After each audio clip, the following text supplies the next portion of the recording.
가장 아름다운 얼굴이 가장 깊은 상처를 품고 있다는 말 들어보셨습니까? 한양 장안에 이런 말이 돌았습니다. 이판서댁 교수를 한 번이라도 본 사람은 다시는 다른 여인을 똑바로 쳐다보지 못한다고. 농담이 아니었습니다. 이서연, 22의 나이에 이미 그녀의 이름 앞에는 언제나 같은 수식어가 붙었습니다. 조선 제1의 미녀. 그러나 정작 서연 자신은 그 말을 들을 때마다 창문을 닫아버리는 버릇이 있었습니다.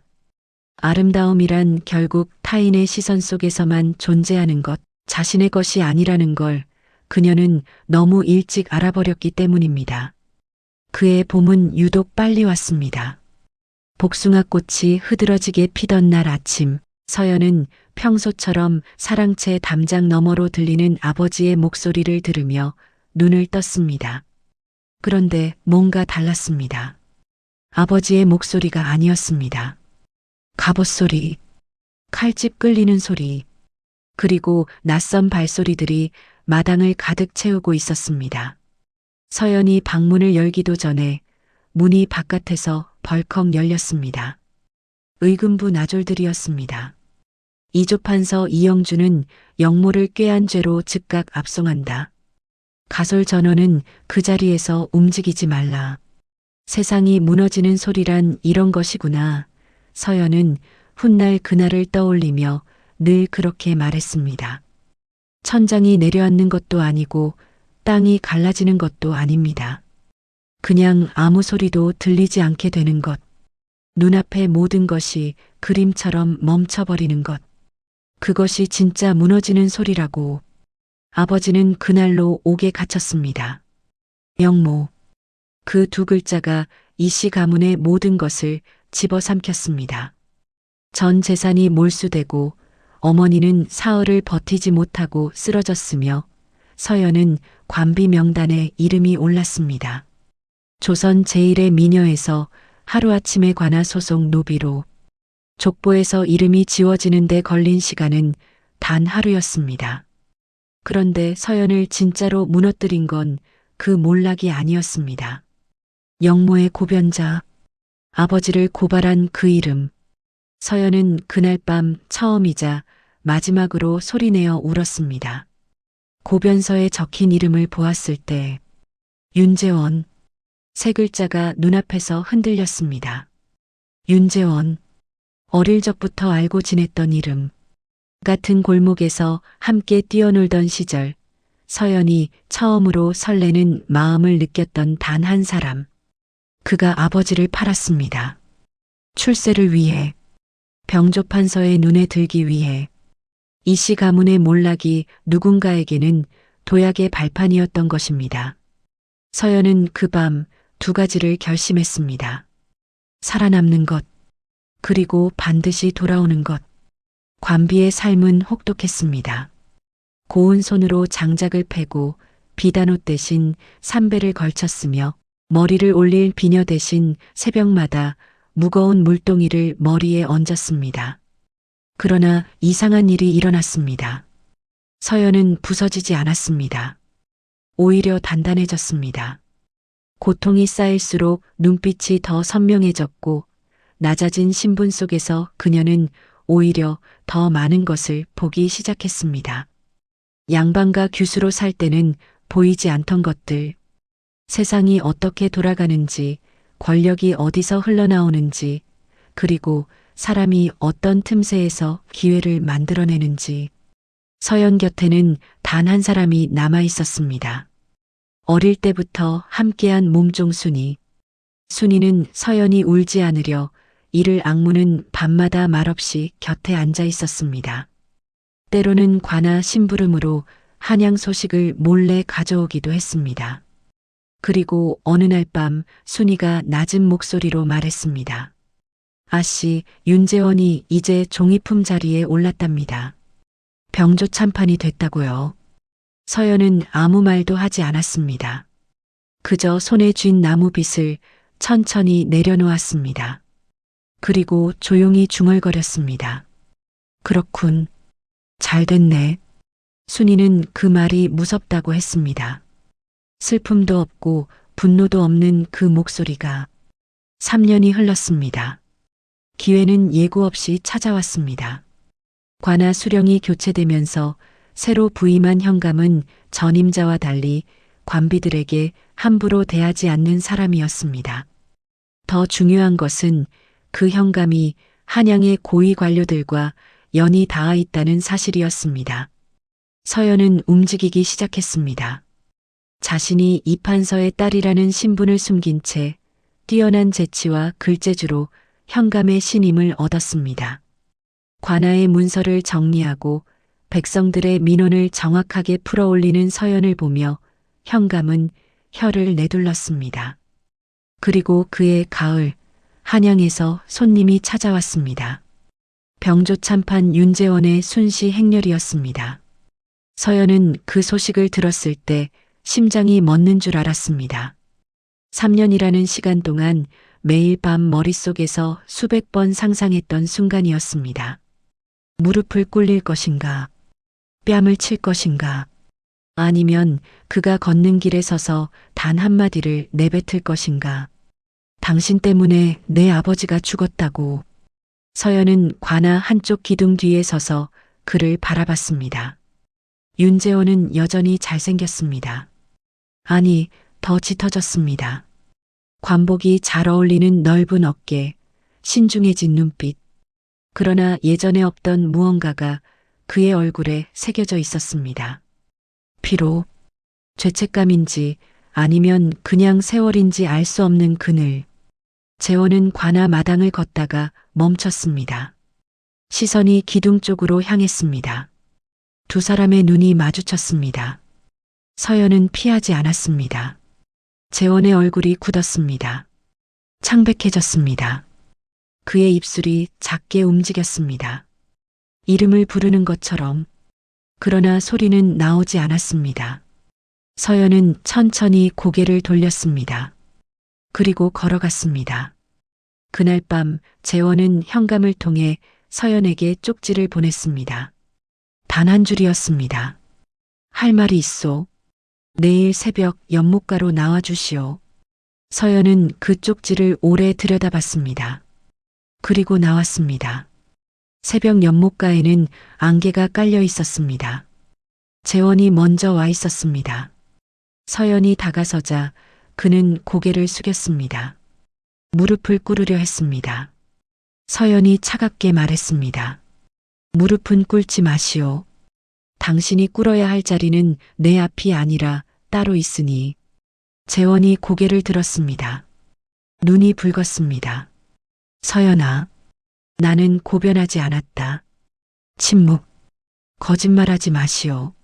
내 이름이 쓰인 건 맞소. 하지만 내가 쓴 것이 아니오.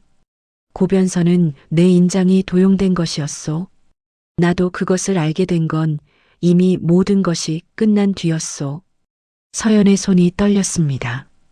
그렇다면 당신은 그동안 왜 내가 진실을 밝히려 했을 때 이미 나를 이용한 자들이 나를 둘러싸고 있었소. 내가 입을 열면 서연, 당신도 살아남지 못한다고 했소. 나는 겁쟁이였소. 그게 사실이오. 안개가 흘렀습니다. 서연은 오랫동안 아무 말도 하지 않았습니다.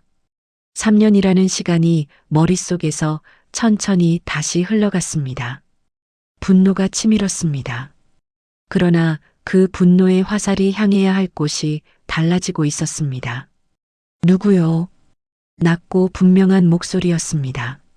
누가 내 아버지를 죽이고 당신의 이름을 도용했소? 재원이 대답했습니다. 그리고 서연은 비로소 알았습니다. 진짜 원수가 누구인지. 그것은 병조판서 심한준. 두 사람 모두를 이용하고 두 사람 모두를 무너뜨린 자였습니다. 이씨 가문의 재산을 노리고 윤재원을 소나기에 넣기 위해 모든 것을 설계한 자. 서연의 표정이 달라졌습니다. 분노가 식는 게 아니었습니다. 단단해지는 것이었습니다. 칼이 불 속에서 벼려지듯. 줬소. 나는 당신을 용서하는 것도 원망하는 것도 나중 일로 미루겠소. 지금 내게 필요한 건 따로 있으니. 무엇이오? 서연이 처음으로 입꼬리를 올렸습니다. 3년 만에. 그러나 그것은 웃음이라기보다는 선언에 가까웠습니다. 그자의 숨겨진 죄를 세상에 드러낼 방법. 당신이 가진 증거와 내가 3년간 모은 것들을 합치면 심한주는 끝이요.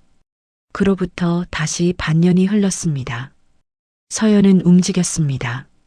조용히 그러나 정확하게 현감의 신임을 발판 삼아 한양으로 올라갔고 과거 아버지와 교분이 있던 청렴한 관료를 찾아냈으며 심한준이 수년간 저질러온 비리와 모함의 증거들을 하나하나 꿰맞췄습니다.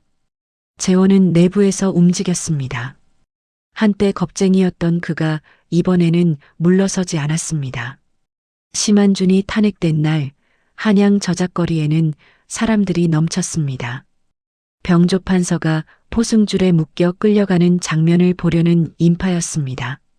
그 군중 속 어딘가에 서연이 있었습니다.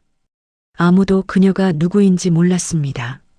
삼배도 아니고 비단도 아닌 수수한 옷을 입은 한 여인. 그러나 그 눈빛만큼은 그 어떤 관복보다 빛났습니다. 복숭아꽃이 다시 피었습니다. 3년 전 그날과 똑같은 계절이었습니다. 똑같은 바람이었습니다. 그러나 서연이 서 있는 자리는 달랐습니다. 복권된 이씨 가문의 이름으로 아버지가 살던 집 마당 한가운데였습니다. 서연은 움직이지 않았습니다. 꽃잎 하나가 바람에 떨어져 그녀의 어깨 위에 내려앉았습니다. 서연은 그것을 털어내지 않았습니다. 눈을 감았습니다. 눈꺼풀 안쪽으로 장면들이 흘렀습니다. 나졸들이 문을 박차던 그 아침, 이름이 지워지던 날, 물동이를 이고 새벽길을 걷던 발, 이를 악물고 울음을 삼키던 밤들, 그리고 안개 낀 연못가에서 재원의 붉은 눈을 바라보던 그 순간, 눈물이 흘렀습니다. 소리도 없이 울려고 한 것도 아니었습니다. 그냥 흘렀습니다. 마치 오래 막혀있던 물이 비로소 제 길을 찾아 흐르듯. 아버지, 낮은 목소리로 불렀습니다. 대답은 없었습니다. 있을 리도 없었습니다. 아버지는 옥중에서 이미 세상을 떠났으니까요. 억울함이 풀렸다는 교지가 내려왔을 때 그것을 받아든 것은 살아있는 이영준이 아니라 차가운 위패였습니다. 서연은 그 위패를 두 손으로 받쳐들고 단 한마디도 하지 못했습니다. 목이 막혀서가 아니었습니다. 할 말이 너무 많아서였습니다. 살아계셨어야 했는데, 이걸 보여드렸어야 했는데, 마당 끝에서 발소리가 들렸습니다. 조심스럽고 느린 발소리. 서연은 눈을 뜨지 않았습니다. 누구인지 알았습니다. 윤재원이었습니다. 그는 서연의 곁에 와서 멈췄습니다. 나란히 서서 두 사람 모두 한동안 아무 말도 하지 않았습니다. 꽃잎이 또 하나 떨어졌습니다. 이번엔 재원의 관복 소매 위로. 울고 있소? 아니요. 눈물이 보이는데. 바람 때문이요. 재원은 더 묻지 않았습니다. 대신 천천히 무릎을 꿇었습니다. 서연이 말렸던 그 무릎을 이번엔 서연이 말리지 않았습니다. 이영준 판서께, 그리고 서연 당신께. 너무 늦었소. 서연이 비로소 그를 내려다봤습니다. 봄볕이 재원의 어깨 위로 내려앉아 있었습니다. 그 모습이 어쩐지 3년 전보다, 아니 20년 전 골목길에서 뛰어놀던 소년보다도 더 어려 보였습니다. 사람은 가장 솔직해지는 순간에 가장 어려진다는 걸 서연은 그때 알았습니다. 일어나시오. 서연의 목소리가 처음으로 부드러워졌습니다. 당신을 용서하는 것도, 당신을 미워하는 것도 이제는 내 힘을 쓸 자리가 아닌 것 같소. 나는 이미 너무 많은 것을 그 감정들에 써버렸으니. 재원이 일어났습니다. 두 사람의 눈이 마주쳤습니다. 오래 흔들림 없이.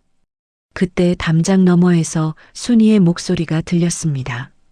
아씨, 어디 계세요? 손님들이 오셨어요. 서연이 피식 웃었습니다. 진짜 웃음이었습니다. 3년만도 아니고 어쩌면 훨씬 더 오랜만인 그런 웃음. 가봐야겠소. 한 발 내딛는데 재원이 조용히 말했습니다. 서연, 살아줘서 고맙소. 서연은 멈추지 않았습니다. 그러나 걸음이 아주 잠깐 한 박자 느려졌습니다. 그것으로 충분했습니다. 두 사람 모두에게. 서연이 마당을 가로질러 걸어가는 동안 바람이 한번 크게 불었습니다. 복숭아꽃이 한꺼번에 쏟아졌습니다. 분홍빛 꽃비가 마당 가득 흩날렸습니다. 그 한가운데를 서연이 걸었습니다. 고개를 들고 어깨를 펴고 눈물 자국이 채 마르지 않은 얼굴로 조선 제1의 미녀가 아니라 조선에서 가장 단단하게 다시 일어선 여인으로 꽃잎이 그녀의 머리카락 위에 내려앉았습니다. 그녀는 이번에도 털어내지 않았습니다. 그냥 그대로 걸어갔습니다.